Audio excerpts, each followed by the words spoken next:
Aujourd'hui, François Guédon, vous voulez nous parler de votre amour pour Charles Aznavour ? Oui Anne, et j'aimerais qu'on se pose une question, mais qui était Charles Aznavour ? Alors d'aucuns disent qu'il habitait seul avec maman dans un très vieil appartement rue Saint-Razat.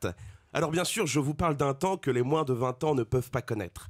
Mais à 18 ans, il a quitté sa province bien décidé à empoigner la vie, le cœur léger et le bagage mince. Il était certain de conquérir Paris.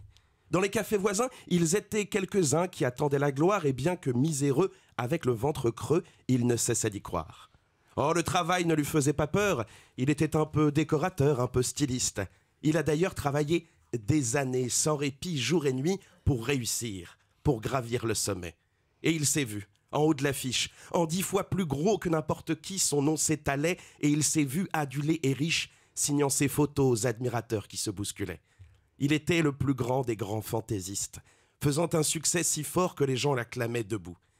Hier encore, il avait 20 ans, il caressait le temps et jouait de la vie comme on joue de l'amour, et il vivait la nuit sans compter sur ses jours qui fuyaient dans le temps. Mais monsieur est mort. Il a fui, laissant là son passé, sans aucun remords, sans bagage et le cœur libéré, en chantant très fort, prenant la route qui mène à ses rêves d'enfant sur des îles lointaines où rien n'est important. Ah, Charles, tu étais formidable. Mais je ferais mieux d'aller chercher mon vocabulaire pour te plaire dans la langue de Molière, car je suis malheureux d'avoir si peu de mots à t'offrir en cadeau. Désormais, ton cœur vivra sous les décombres de ce monde qui nous ressemble et que le temps a dévasté. Désormais, ta voix ne dira plus « je t'aime ». Le hasard, souvent, fait bien les choses, surtout quand on peut l'aider un peu. Une étoile passe et je fais un vœu. Nous nous reverrons un jour ou l'autre, si Dieu le veut. La bohème.